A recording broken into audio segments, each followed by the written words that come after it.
Hey everybody, welcome to the Writers Not Writing Show. I am your host Brian Dunn, and I'm here with our what Midwest correspondent. Ooh, yeah, I like that. Do you like that?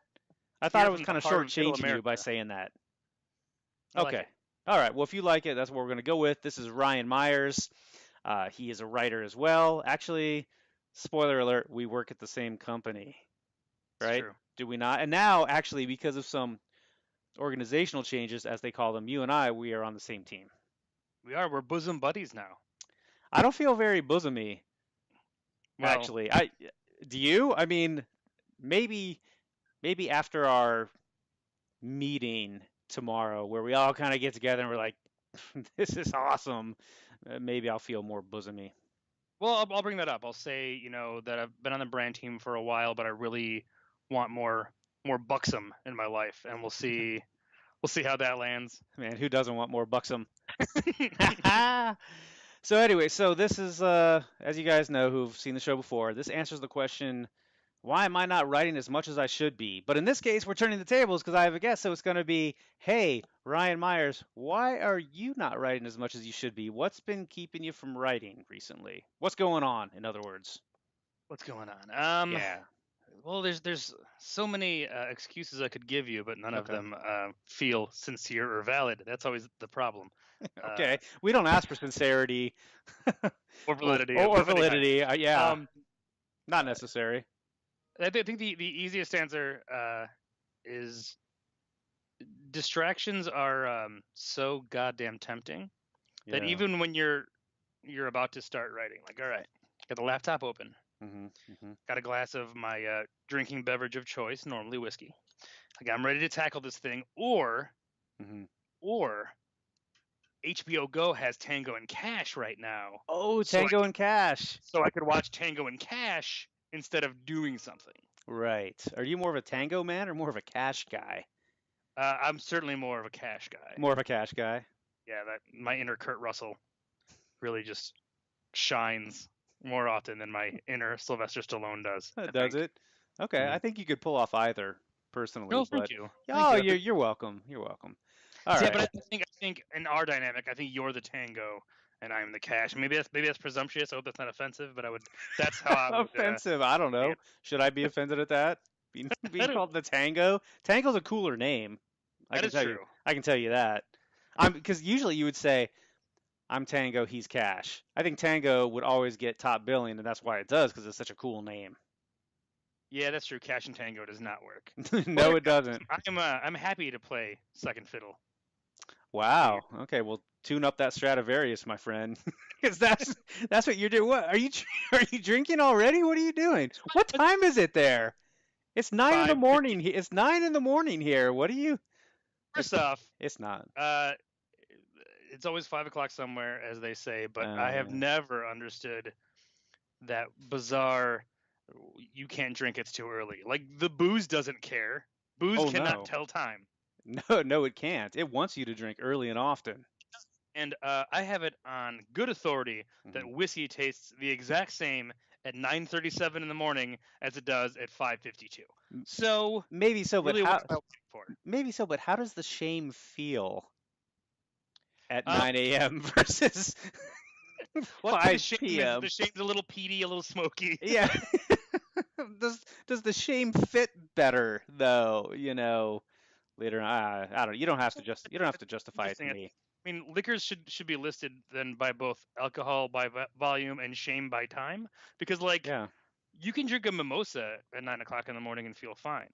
So Well, that would be a low, shame per minute yeah, value, and I of think. course, yeah, and that's why mimosas and Bloody Marys were invented, right? They were invented so people could feel okay about drinking for breakfast and drinking early in the morning or mid But why is morning. it? Is it the presence of fruit? Because then I would argue you could have a blue moon at 9 o'clock in the morning if there's a hefty slice of orange in it. Like, what's the Well, defining not factor? really an integral part of the blue moon. Well, Ah, no. Okay, well, fine. A mai tai, that's a delightful that's true. fruity There beverage. are strawberry daiquiris, for example. So what's the Maybe. defining characteristic that makes a morning beverage okay versus I can't just have a gin and tonic at 10? I'm not sure, but I will tell you that I had an interesting experience around booze recently, and it shows how very judgmental I am because I was getting tattooed, and my buddy who tattoos me, we're not buddies. I chose the wrong word. My tattoo artist, to sound pretentious. The guy who does my tattoos has a shop in Phoenix, okay? Not in Phoenix. He has a shop in Tucson. So I drive down from Phoenix, and he was celebrating his shop's like 10-year anniversary over the summer, right? And I hadn't seen him since the spring. I always take the summers off, don't get tattooed in the summer. And I decided, you know what? And I've never done this before. I'm like, I'm gonna get him. I think is like a kind of a cool gift, like a 10-year anniversary gift, for having his shop open. And so I went to a liquor store. It wasn't a liquor store. It was like a wine and more. It was like one of those upscale ones, right? It was like a Right? nice like Bevmo kind of a place. And so I go there at like 9:30 in the morning. At first, I was surprised that it was open. I don't know what time those places open, but I was just surprised. I thought I was gonna have to wait in the parking lot. And then I go in and I'm buying him a bottle of Don Julio 1942, which is like a more expensive bottle than I've ever bought for myself, right? Um, but as I'm in the store, I'm like silently, like I'm judging all. I'm looking at the people. I'm like, if you're here this early in the morning, I bet you have a problem. Now I don't have a problem. This isn't even for me. Like I wanted to say at the register, it's not for me. I'm not drinking it today. I'm not going home and like drinking half the bottle. Don't get the wrong idea. But like I was thinking that everybody else in the place was probably gonna do just that. And I don't know if that makes me a bad person, but that's what was going on in my head. Um, I mean, it makes you a little bad, Yeah, it does. but I like the fact that you also uh, you kind of projected it onto yourself of just, hey, everybody, hey, listen to me. This is not for me. You have a problem, but just know that I don't. Like, it's just cool that you got kind of like defensive. I like that. So I did. I totally got at least defensive. you're I mean, you're a prick, but you're a flawed prick, and I appreciate that. A flawed prick. Wow. You just Yeah, called me a like flawed you prick. weren't just like so confident that like you didn't care. Like, Oh, you're no. still sensitive. Oh, You're I still am. Yeah, very much. you're a vulnerable prick, dare I say? Okay. Well, yeah, so I am. So I am. So, yeah, I mean, drinking and fruity stuff and what time you drink. It's none of my concern. You drink what you want. But seriously, what is that? Is that This would be red wine. red wine? Okay, so you're kind I of believe it's a red blend. I you don't sound, like to make any grape feel better or worse than any other grape. no, you don't. I'm a unity guy, really. Yeah, so you're a kind of a sensitive, pretentious sort, aren't you? If I'm a vulnerable prick, you're a sensitive, pretentious twat. Yeah, look, I'm good with that. Okay, all right, good. Yeah, we I'll put worked that at LinkedIn. we worked both we worked both the penis and the vagina in there. See what we I mean, did? It's kind of I'm not like surprised. Tango and Why Cash. why don't you get tattooed in summer, A, and then working backwards? I mean, you Mm. don't have to tell the why he's not your friend story, but that's just obviously a story there. But they just kind of drop that weird I don't get tattooed in summer like it's a normal thing that everyone's like, oh yeah, duh, no one gets tattooed in summer, and then they move right past that. We're not just gonna let that one fly by. You need to tell me why. Okay, yeah. Well, the reason I didn't really,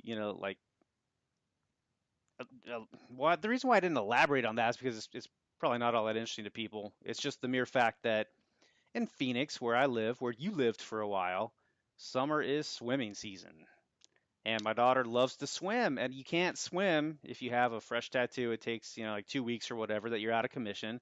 And so my daughter loves to go swimming in our pool in the backyard. And she always says, first of all, she doesn't like me getting tattooed to begin with, but if that was to infringe upon her swimming time, I think she would sock me in the face.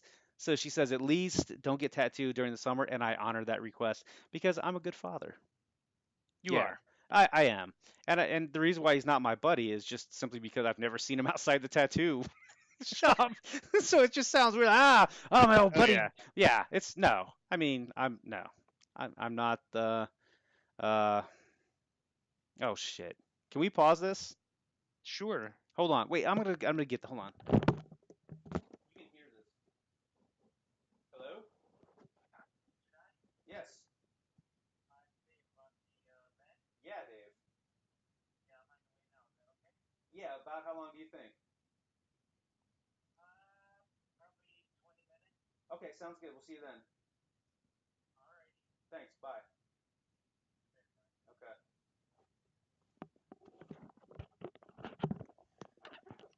Sorry about that. I'm having downdraft problems. Don't ask. Seriously, like it gets me really fucking pissed off. All right. Um, okay, so where outside the all right. Um, You were a good father. oh, I mean, you still are a good father, not you were. Oh no, and then you defined a clear acquaintance at best as a buddy, and we kind of addressed that. okay. So we're gonna edit all this out. So let's start talking about.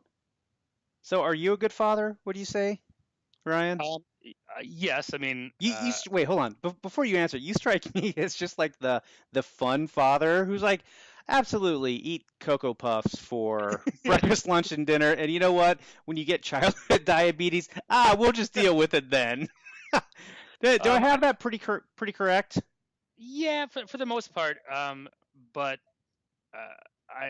I it's a tough line to walk, right? Like you want to be the fun father of, hey, let's just eat nothing but chocolate all day and watch cartoons because who cares? But then like the dishes still have to get done, and I don't want to do them. So like No. fun father ends when chores need to be done, and then I just don't want to do them, and then it's Right. go mow the lawn, go do the dishes, To the child, please do your homework. go mow the lawn. To the child, you're saying. Oh, Well, he's 15. oh, he's 50. Okay. But It's your not daughter. like sending a toddler out there, like go mow the lawn, child. Don't hurt yourself on those sharp blades. When I was a kid, it wasn't even like a power mower. It was, I mean, do you remember like the blades that would just like spin? It was just metal blades. And anything that would get stuck in there, forget about it. Like Well, that. and those were the ones that always looked like they'd be so easy, but they felt like they didn't do anything. They were kind of worthless. Well, they were kind of heavy too. They were tough to push. You'd really get a workout if you did that. Yeah. And then on the opposite end, of course, is the lazy riding mower. Good God, wouldn't you want to make it seem like you're in your recliner and just go ahead and just do one of the fucking grass? God damn you! I'll get the best of you. You won't make me work to cut you. I think any chore that can be improved by some kind of vehicle is a chore I can get behind. There needs to be more riding things to accomplish More riding things. more riding things. So you know you know that sitting is the new smoking, and you're suggesting more sitting, essentially. Oh, I did not know that sitting is the new smoking. You didn't know that? It's been the new. It's been the new smoking. Hence the standing desks and the treadmill desks and the bungee cord desks and whatever Yeah. other desks exist now. If you're following the research, they now say that if you sit for even like an hour during the day, oh, you're gonna die. Oh, you're gonna die. You're cutting years off your life. Like it sounds as though we should constantly be either standing or walking or something, but not sitting. And here you're advocating. I am. You're advocating. Well, so then the question is how many years or months, maybe even, until secondhand sitting becomes a thing, and you have to you have to sit further than 100 yards away, and obviously there's no like, I mean, it would be an emotional attack, right? Like, yeah. like me sitting near you isn't going to affect your health, but like you'll see me sitting, and then you'll be tempted to sit because I'll look so relaxed, but then then you're like you feel kind of attacked that way, like I'm lording my sitting over you. So soon I'll have to sit further than 100 yards from an entrance. Right. So it'll be like that whole, hey, sitting's so cool. Look at how cool I look sitting. Wouldn't you like to be as cool as me? And someone's gonna be like, hell yeah, I want to be as cool as you. And then there's a chair right there. Because chairs are everywhere. I mean, there's no getting away from chairs. They'll be like, well, let me just take a load off. And then the next thing you know, you're sitting and they're sitting, and then just as a society, I guess, I'll just sit. Yeah, our glucose levels just. We need to take a stand against sitting. That's what we need to do. That's pithy. It is, and soon we'll see like a blurry photo of Tom Hanks sitting somewhere, and like he'll get attacked on Twitter because he's such a role model, but here he is just enjoying sitting. He is a beloved figure in this country, and for good reason. And for good reason. He's that generation's Jimmy Stewart. Don't you think? He's the everyman. Yeah, he is. People can look up and men can just say, I see a little bit of myself in Forrest Gump. Or maybe that's not the best, but you know what I'm saying. I can see some of myself in the on the deserted island, the castaway guy. Yeah, he'd be like the perfect girlfriend's dad to meet kind of a thing. Like you Yeah. want every girlfriend's dad to be Tom Hanks. Be like, that guy is all right. Yeah. I could Like see I don't feel like I'm being tested. We're just kind of getting along. There's a connection here. It's great. I could see myself marrying that guy's daughter. Yeah, exactly. Yeah. Exactly. That's what you want. Ah. All right, man. Well, cool. Well, hey, I'm glad that we caught up with you because you are the show's Midwest correspondent. You are stationed in beautiful Chicago, are you not? Is that where you live?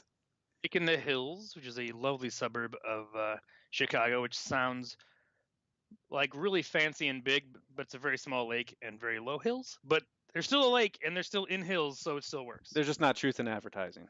Right. Okay. Okay. Well, so since the Cubs are playing, are they playing tonight or tomorrow? Well, what are the Cubs' chances to? They, They're not good. They're down at this point. They're down what 3 games to 1. They're not going to win the series, right? They're not going to make it to the. I mean, I'm still foolish enough to believe it, but I Oh, also wow. was. Well, here's the thing. Last night I was convinced that they were gonna be swept and there was no hope. Yeah. But now, then they won one, therefore giving me that drug of hope back. They injected just a little bit into your veins, and you were like, oh.